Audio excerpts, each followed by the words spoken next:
नमस्कार मित्रों, मैं आपका आशुतोष त्रिवेदी। आज हम एक ऐसे संत के बारे में बात करने जा रहे हैं कि शायद ही ऐसा कोई होगा जो उनके बारे में नहीं जानता होगा। जी हाँ, उस संत के वचन थे कि मुझे गर्व है कि मैं ऐसे धर्म से हूँ जिसने दुनिया में सहनशीलता और सार्वभौमिक स्वीकृति का पाठ पढ़ाया है। हम केवल सार्वभौमिक सहनशीलता में ही विश्वास नहीं रखते, बल्कि हम विश्व के सभी धर्मों को सत्य के रूप में स्वीकार करते हैं। मुझे गर्व है कि मैं ऐसे देश से आता हूँ जिसने इस धरती के सभी देशों और धर्मों के परेशान लोगों, बेसहारा लोगों को शरण दी है। जी हाँ, हम बात करने जा रहे हैं स्वामी विवेकानंद जी की और उस समय के तत्कालीन परिस्थितियों के बारे में। उस समय की जो परिस्थितियां थी मित्रों, वो ऐसी थी कि बहुत ज्यादा बेबस वाले हालात थे हमारे भारत के लिए। संपूर्ण पृथ्वी पर भारत की भूमि जो रही है वो सदैव से ही सभी धर्मों का दिल रही है। एकमात्र भारत ही ऐसा राष्ट्र है जिसमें हर युग में धर्म की रक्षा के लिए स्वयं नारायण ने नर रूप में अवतार लिया है। कभी राम रूप में मर्यादा सिखाई तो कभी श्री कृष्ण ने गीता में वह उपदेश दिया जो आज भी संसार के महाग्रंथों में सिरमौर है। 18वीं सदी आते आते कितने ही आक्रांताओं को पराजित कर चुका था हमारा देश, जो कि धर्म विरोधी थे।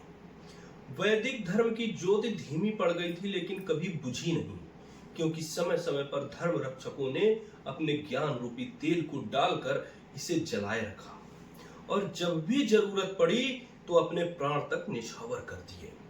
जी हाँ, मुगल सल्तनत के पतन के पश्चात लगभग अंतिम दौर में भारत की स्थिति और भी दयनीय होती जा रही थी।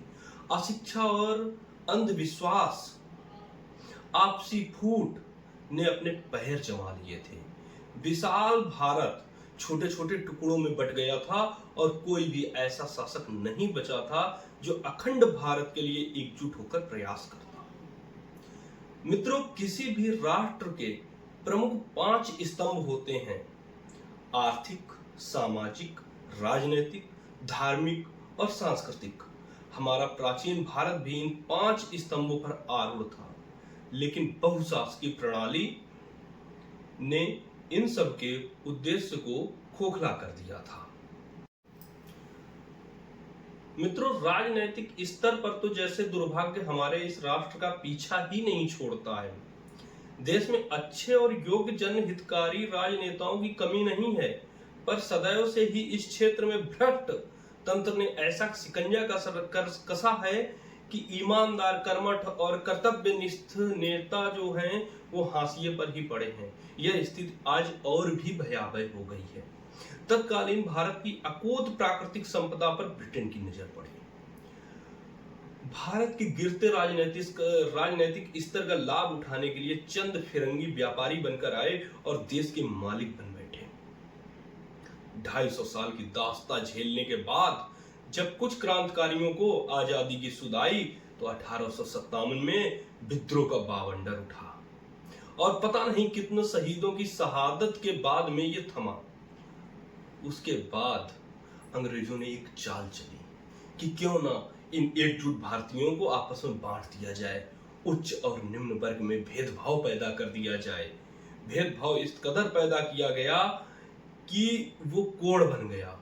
हम भारतीय आपस में अलग थलग पड़ गए, हम लोग आपस में बंट गए। स्त्रियों को, हमारा प्राचीन भारत जो रहा है शुरुआत से स्त्रियों को देवी के रूप में पूजता रहा है। शुरुआत से कहा गया है यत्र नार्यस्तु पूजन्ते रमन्ते तत्र देवता, अर्थात जहां पर स्त्रियों की पूजा होती है वहीं पर देवता निवास करते हैं। लेकिन इन अंग्रेजों ने, इन फिरंगियों ने हमारे जो ये बुनियादी ढांचा था उसको ढाने के लिए, हमको कमजोर करने के लिए स्त्रियों को दासी और भोग का साधन बना दिया। मात्र ईसाई मिशनरी को बढ़ावा दिया गया, चारों तरफ ईसाई लोग आते और निम्न वर्ग के लोगों को उच्च वर्ग के लोगों को बहला फुसला कर कि आप लोग आपस में अलग हैं, उच्च वर्ग के लोग आपका शोषण कर रहे हैं, इस तरीके से करके, जो आज भी चल रहा है, आज भी कई जगहों पर देखने के लिए मिलता है। उनको ईसाई धर्म कबूल करवाने लगे। कुल मिलाकर मित्रों कहा जाए अगर एक शब्द में, तो उस समय तक कालीन भारत की स्थिति अच्छी नहीं थी। राम और कृष्ण की भूमि अपने उत्थान के लिए किसी देवात्मा की प्रतीक्षा में थी। भारत को विश्व में अपनी पहचान बनाने के लिए एक ऐसे ध्वजावाहक की आवश्यकता थी जो कि धर्म की ध्वजा उठाकर उसे पूरे संसार में फहरा सके। राष्ट्र एक गंभीर संकट में था। स्वतंत्रता की बेड़ियां कुर्बानी मांग रही थी और धर्म अपने उत्थान के लिए किसी एक ऐसे व्यक्तित्व की प्रतीक्षा में था जिससे राष्ट्र की जर्जर होती जा रही इमारत का पुनर्निर्माण हो सके। धर्म ताक रहा था, मानवता सिसक रही थी, राष्ट्र अनवरत गर्त में जाता जा रहा था। इन सबसे राष्ट्र को बचाने के लिए एक आध्यात्मिक युद्ध की आवश्यकता थी।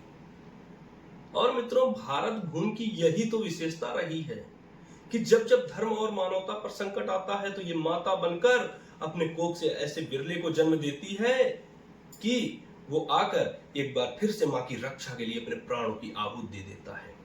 तब मां भारत ने उस अज्ञान रूपी अंधकार को मिटाने के लिए मानव रूपी सूर्य को इस भूमि पर अवतरित किया।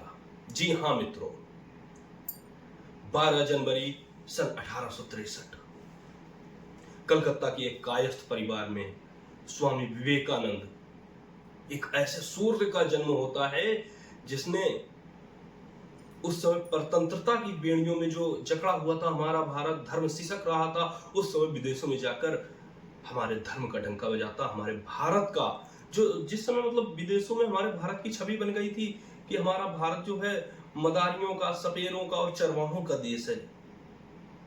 उस समय जाकर भारत क्या है ये पहचान दिलवाता है, जिसके एक शब्द के बाद में घंटों तालियों की आवाज की गड़गड़ाहट होती रहती है। उन स्वामी विवेकानंद जी का जन्म 12 जनवरी 1863 में एक कायस्थ परिवार में विश्व की आर्थिक राजधानी कहे जाने वाले कलकत्ता में हुआ।